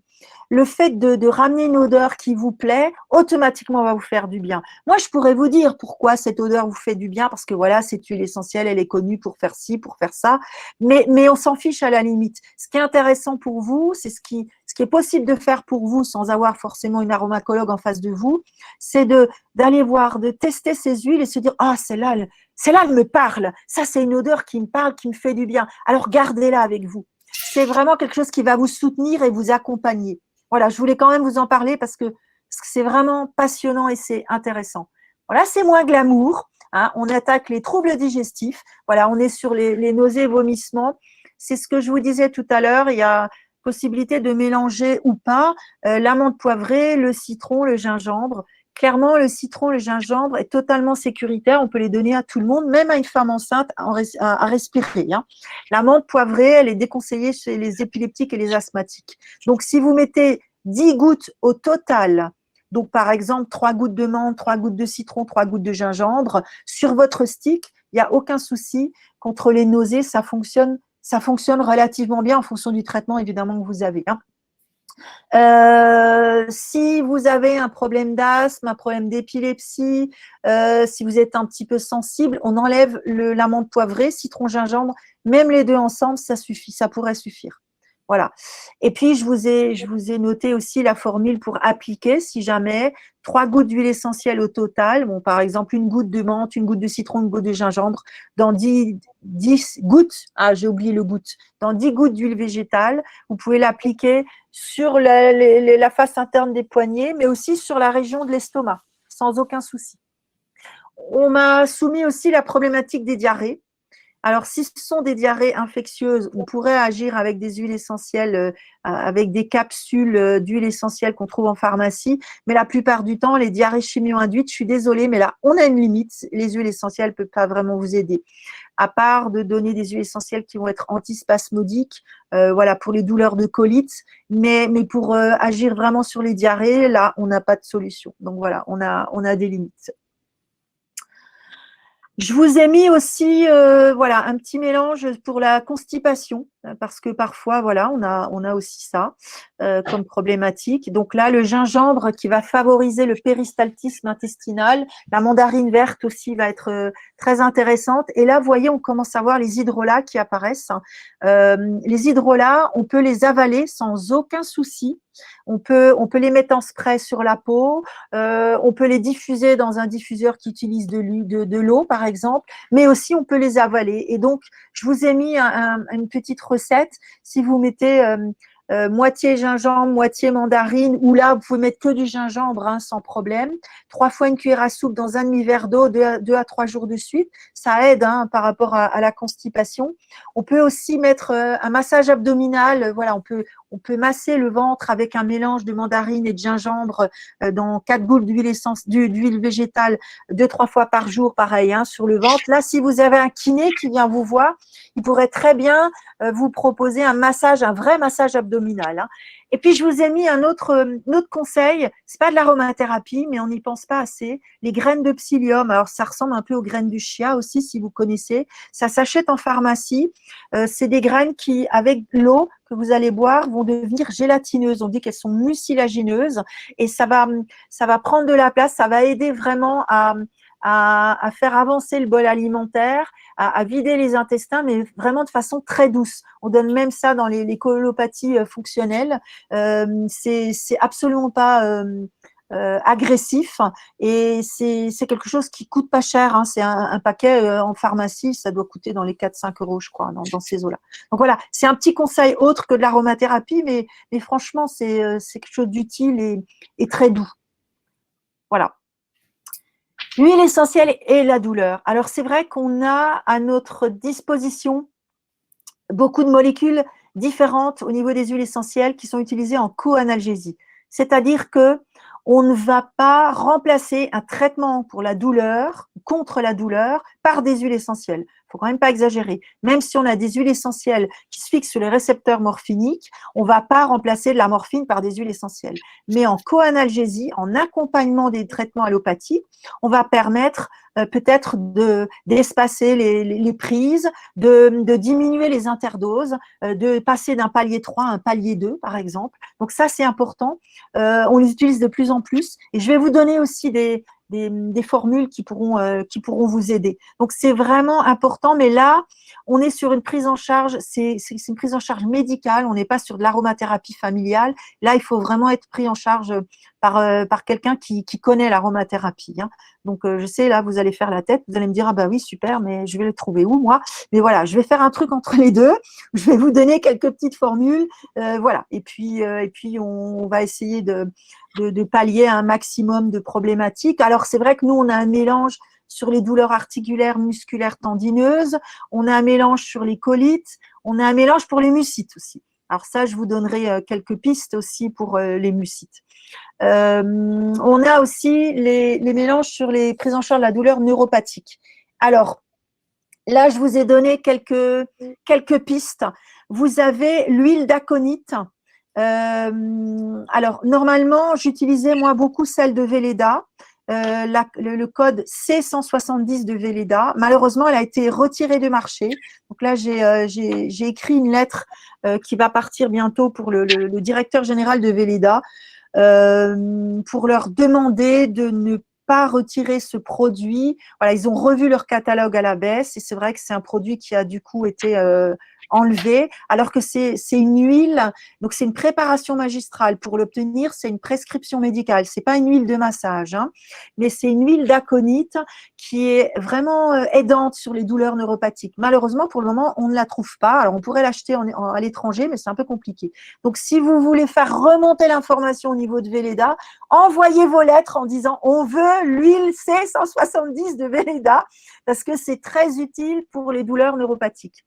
Alors, en attendant, j'ai trouvé l'huile, la C168, qui, elle, est aussi pour les douleurs neuropathiques. Elle est un peu moins dosée en huile d'aconite et pour les douleurs articulaires et musculaires. Elle peut aider certaines personnes. Donc, je me dis que ça serait intéressant voilà, au moins de l'essayer.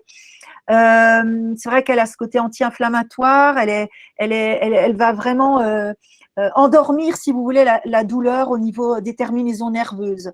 Et puis, vous avez sinon l'huile de laboratoire Vala, qui est aussi à l'aconite, qui n'a pas une grande concentration, mais qui parfois est suffisante pour certains patients.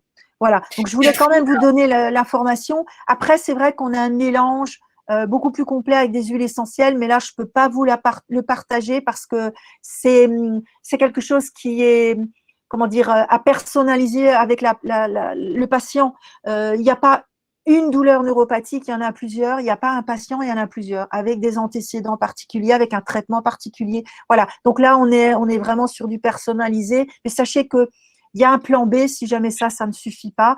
Voilà. Après, on peut voir ça, mais pour le moment, c'est ce que je peux vous donner. Catherine, oui. Si on veut, vous pouvez revenir à la précédente. Oui. Alors, si on veut de l'huile C168. Ça, vous n'avez pas besoin d'ordonnance. D'accord, mais on achète ça comment? C'est marqué sur le flacon C168? Oui, en fait, vous allez voir le pharmacien. Oui, c'est vrai, c'est pas bête comme question.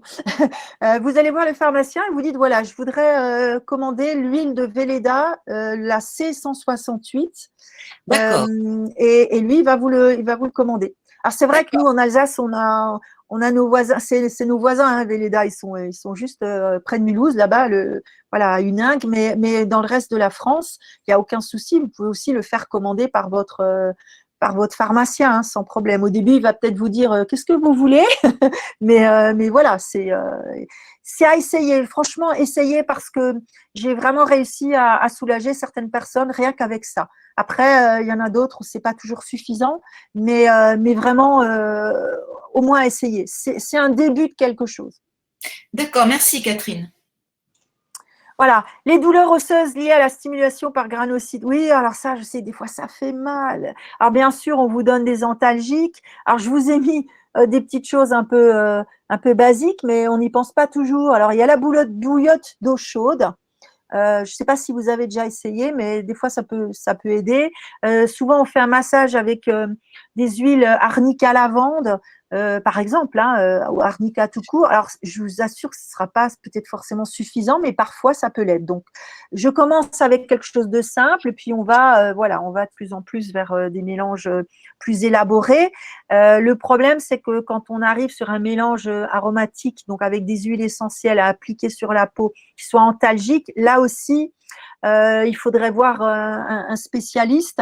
Après, vous avez des mélanges antalgiques qui sont prêts à l'emploi. En pharmacie, il y a des laboratoires qui font des mélanges comme ça, qui existent, pas pour des douleurs osseuses, bien entendu, mais qui ont quand même des huiles essentielles anti-inflammatoires, antalgiques. Donc, ça pourrait être quand même un élément de réponse. Je pense qu'il faut vraiment tendre vers le prêt à l'emploi pour le public. C'est comme ça qu'on arrive à être beaucoup plus sécure. Quand on n'est pas tous à l'hôpital, à un moment donné, on en sort hein, de l'hôpital, hein, heureusement. Hein oui, donc à un moment donné, l'important, c'est de pouvoir aussi avoir un relais, et ça j'en parlerai après, avec les pharmacies. Il faut que les pharmaciens jouent le jeu et ils le jouent. Ils sont le relais aussi de ce qui se passe à l'hôpital. Donc, on est beaucoup dans le partage, mais à un moment donné, il faut aussi qu'on puisse compter sur eux pour obtenir les produits qui sont donnés en conseil et qui pourraient potentiellement vous soulager. Les mucites.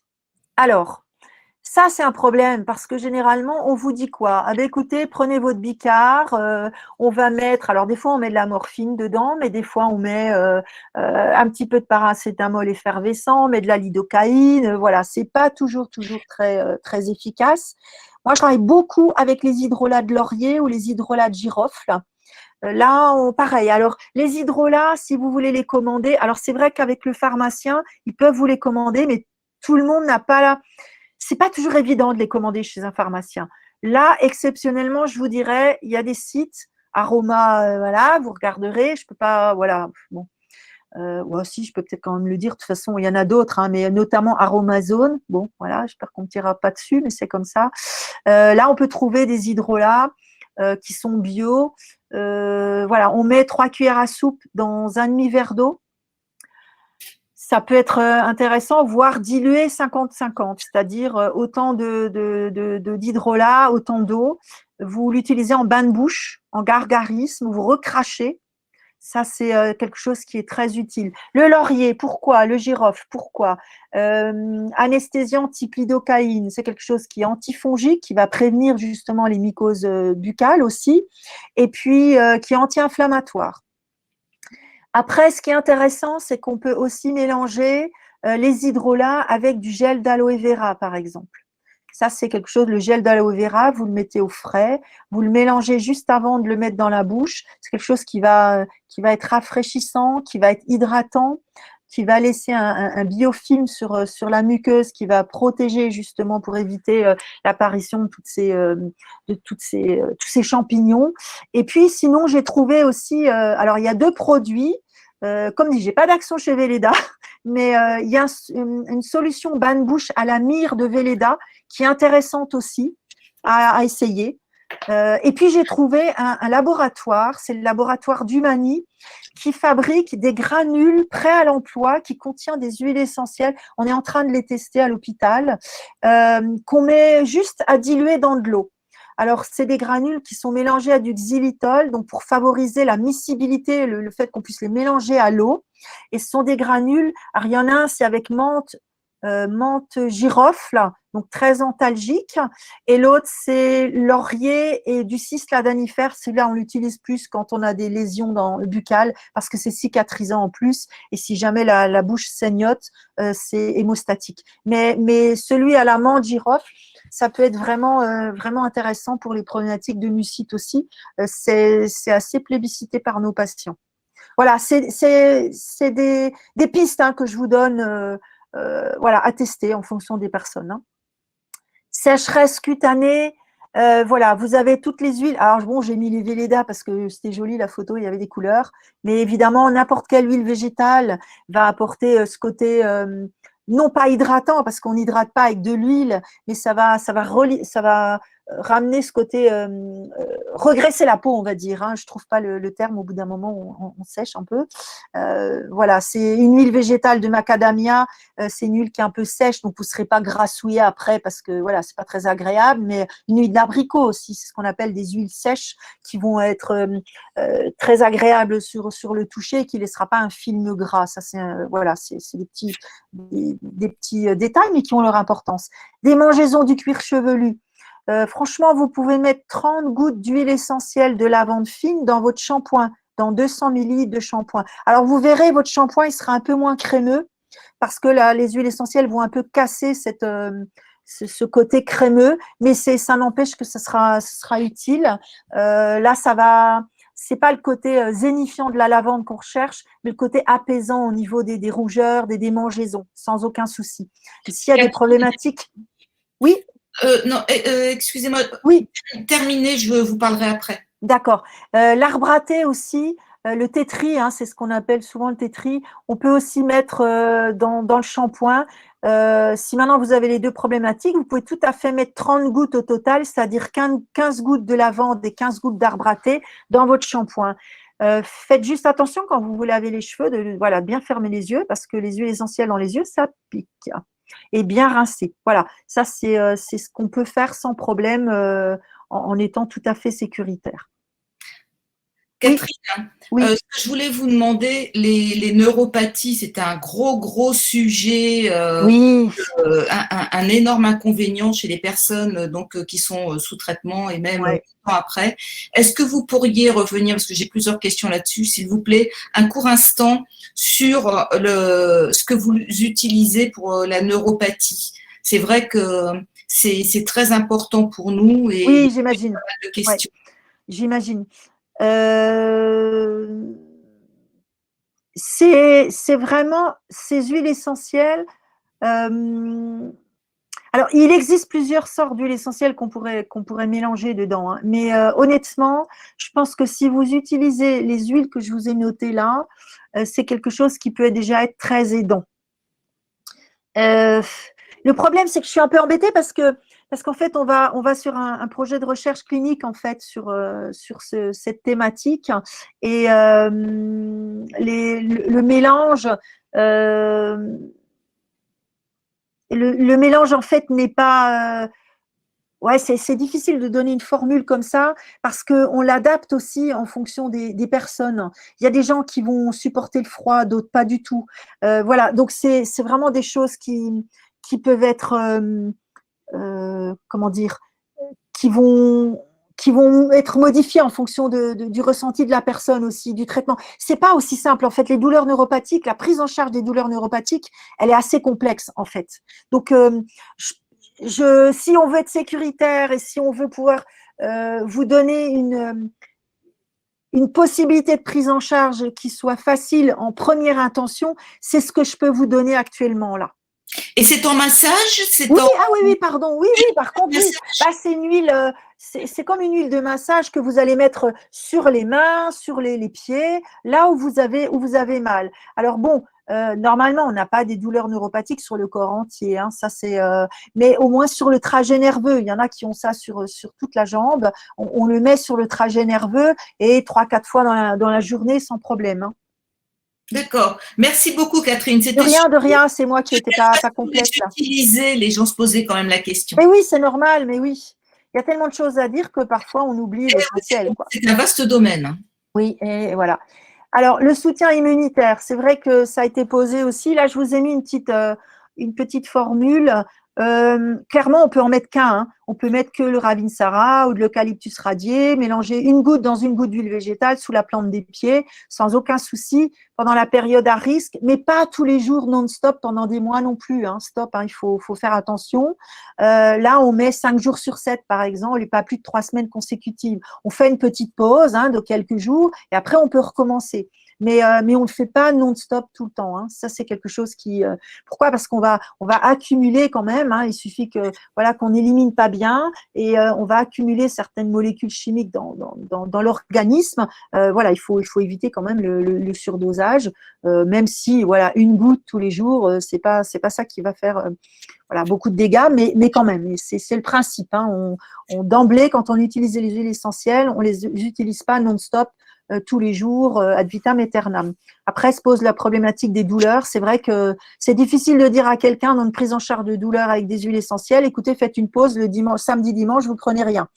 Là, clairement, c'est problématique. Mais bon, là, dans ces cas-là, on surveille la fonction rénale et hépatique avec les prises de sang, etc. Donc voilà, vous voyez, c'est pas aussi simple quand même. On essaye de faire quelque chose entre les deux. Voilà, grippe, infection bronchique. Alors bon, je vous ai mis une petite formule. Attention avec le Covid parce que j'ai vu beaucoup de choses passer sur Internet.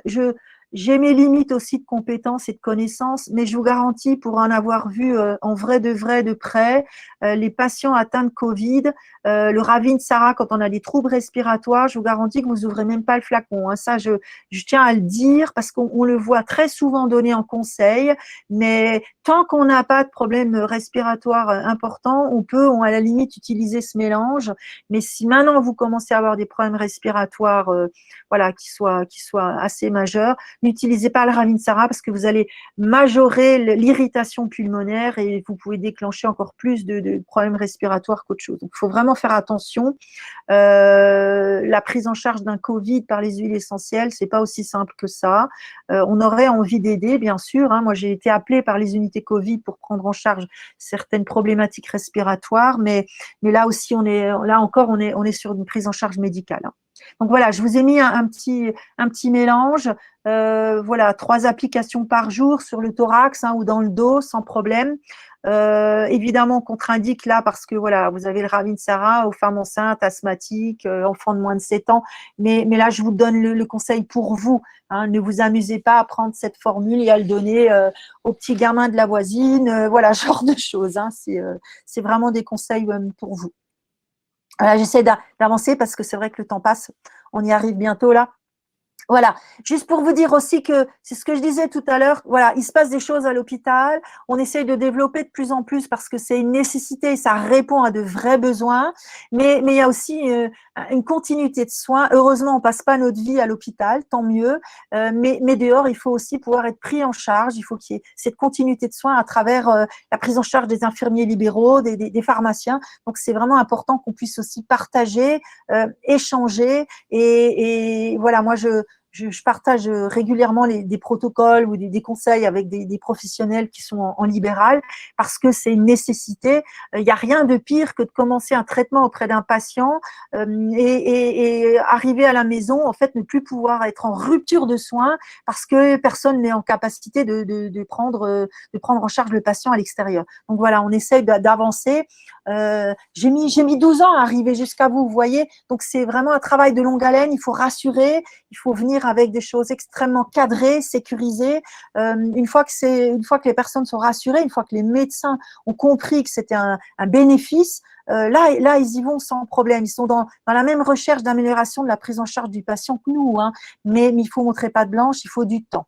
Malheureusement, quand on est malade, là maintenant tout de suite, ce temps il manque et c'est vrai que le but de cette présentation, c'était vraiment de vous donner quelques éléments de réponse de façon à pouvoir un peu patienter. Je suis désolée de dire ça comme ça, mais c'est une réalité.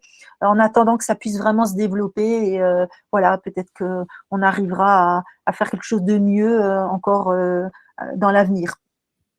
Voilà, donc c'est vraiment la nécessité de sécuriser, c'est vraiment important parce que je pense que c'est même une obligation professionnelle. C'est ce que je vous disais tout à l'heure. Les demandes viennent des patients. Ils sont de plus en plus demandeurs. Hein. Après, je vous ai pas dit, mais c'est vrai que la plupart des gens qui utilisent l'aromathérapie à l'hôpital, au moins la moitié continuent à la maison. Donc, il y a vraiment une nécessité d'encadrer, de répondre à des demandes et de ramener des choses qui soient simples et sécures. Donc voilà, il faut qu'on travaille, nous, de notre côté, en tant que professionnels, avec toutes les catégories professionnelles qui sont autour du patient, ça c'est important, de façon à ce qu'on mette en commun nos connaissances, nos compétences, mais aussi nos limites. Voilà, hein, on a tous des limites et je crois que le fait d'être complémentaire comme ça, c'est vraiment au profit, au bénéfice du patient. Donc voilà, juste à retenir, on va terminer là-dessus. Retenir que ce qui est important, c'est la qualité des produits. Hein. Il faut aller vers la simplicité. Quand vous achetez des livres sur l'aromathérapie, vous avez des fois des formules à 6, 7, 8 huiles essentielles différentes. Il n'y a pas lieu de faire aussi compliqué. Hein. Il faut vous tourner vers les pharmacies parce qu'ils sont en capacité quand même de vous vendre des produits de qualité, sécures, avec du conseil normalement derrière. C'est pas compliqué. Vous posez vos questions. Si le pharmacien n'est pas en capacité de répondre, comme dirait l'autre, changer de crèmerie, hein, parce que là, c'est pas possible. À un moment donné, voilà, c'est pas qu'une question de business. Derrière, il faut vraiment qu'il y ait un conseil. Hein. Privilégier les prêts à l'emploi autant que possible. Hein, pour certaines problématiques récurrentes, on peut. Hein, il y a des choses. Hein, les troubles du sommeil, vous avez des labos qui font des prêts à l'emploi pour les troubles du sommeil sans aucun souci. Hein. Et puis surtout, s'il vous plaît, communiquez avec votre médecin. Soyez en totale transparence. Je veux dire, il y a toujours moyen de pouvoir faire accepter à un médecin certaines prises en charge non allopathiques, alors bien sûr avec des limites, quoi. Et puis sinon vous m'appelez, j'appellerai le médecin. Non, mais voilà, c'est important aussi parce que ça peut être délétère, c'est trop important pour vous, pour votre santé. Voilà, il faut chercher l'information aussi. Voilà, c'est pas aussi simple parce que c'est vrai qu'on peut un peu se perdre sur Internet, mais c'est le but aussi de cette présentation. Je l'avais fait avec la Ligue et je pense que c'est important de ramener l'expérience de l'hôpital de façon à ce que vous puissiez vous appuyer dessus. Voilà, c'est important. Et puis voilà, je voulais vous dire merci. Je suis pas sûre d'avoir été très fluide dans la présentation, mais en même temps, il y a tellement de choses à dire et j'aurais tellement de choses à partager avec vous, mais je pense que voilà, c'est un début. Je pense que c'est important de pouvoir commencer par le bout de quelque chose et de se dire que on va s'améliorer, on peut imaginer plein de choses. C'est vrai que j'avais soumis l'idée de pourquoi pas de faire un petit fascicule qui serait distribué dans les associations comme les vôtres. Je sais pas, enfin voilà, histoire de sécuriser un peu cette pratique. Et puis pour ceux qui ont envie de savoir un peu comment ça se passe à l'hôpital, j'ai une collègue, voilà, une très bonne amie canadienne qui, il y a quelque temps, a écrit un livre sur l'expérience qu'on a de l'aromathérapie à l'hôpital et qui a écrit ce livre. Voilà, donc si vous avez envie de le lire, c'est sympa. C'est pas un livre scientifique sur comment on utilise les huiles essentielles, mais ça ramène la façon dont on les utilise à travers toutes ces histoires de vie pour lesquelles on est témoin de jour comme de nuit d'ailleurs. Voilà, j'ai fini. Je ne sais pas si j'ai été claire. J'attends vos questions et je vous remercie beaucoup. Je crois que notre temps est un peu limité, donc un très grand merci Catherine pour cette présentation très riche.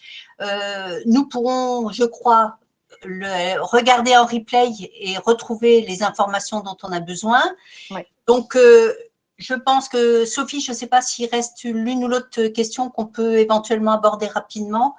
Je me doutais que ça allait être une déferlante. Ouais, je vois les choses passer là. En tout cas, je vous remercie pour les retours parce qu'il y en a plein qui me disent voilà, que c'était bien. Donc, je suis contente parce qu'on a toujours l'impression avec le temps de répéter les mêmes choses et de ne pas être compréhensible au bout d'un moment. Donc, merci pour votre retour. Juste une petite question là, que j'avais notée. Les huiles essentielles et les fleurs de Bach. La même chose. Alors, les fleurs de Bach, effectivement, on fait, c'est des macérations de fleurs dans un alcool, normalement, généralement, en tout cas pour les adultes. On n'est pas du tout dans la même concentration. On est sur de l'informatif dans les fleurs de Bach. Donc, ça n'a rien à voir avec l'aromathérapie au niveau concentration. C'est puissance 1000, hein, l'aromathérapie. Hein, et encore, c'est une image. Hein. Voilà. Après, même l'informatif peut donner des résultats. Hein. Je ne critique pas du tout les fleurs de Bach. J'y connais pas grand-chose, mais en tout cas, en principe actif, on n'est pas du tout dans le même monde. En tout cas, avec Claire, on avait essayé de faire un petit tour de toutes les horreurs qui nous arrivent quand on est sous traitement, en particulier en autogreffe. Donc, j'espère que nombreux d'entre vous auront pu se reconnaître et essayer de se soulager avec toutes vos explications, tous les conseils que vous nous avez donnés.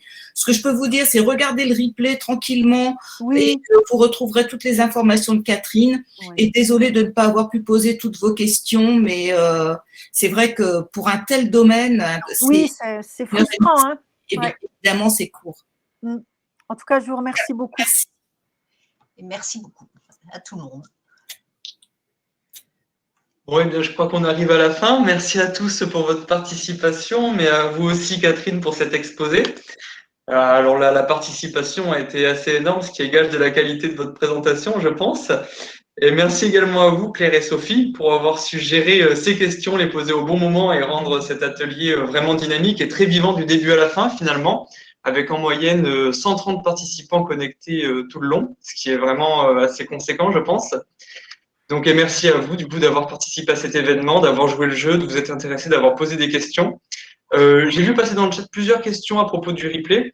Donc, pour rebondir sur ce qui a été dit, vous pourrez y accéder grâce à un lien qui vous sera communiqué par mail à la fin de cette webconférence, mais aussi sur le YouTube de la F3M et d'Eduterra. Également, dans le mail que vous allez recevoir, nous vous transmettons un petit questionnaire de satisfaction. Si vous pouviez prendre le temps d'y répondre, il est totalement anonyme et dure environ 5 minutes. Ça nous permettrait d'améliorer notre présentation, mais également de savoir un petit peu vers quoi vous voulez aller sur le rythme des webconférences, les sujets, etc. Donc voilà, je vous remercie. Merci à tous et je vous souhaite une excellente soirée. Au revoir. Au revoir.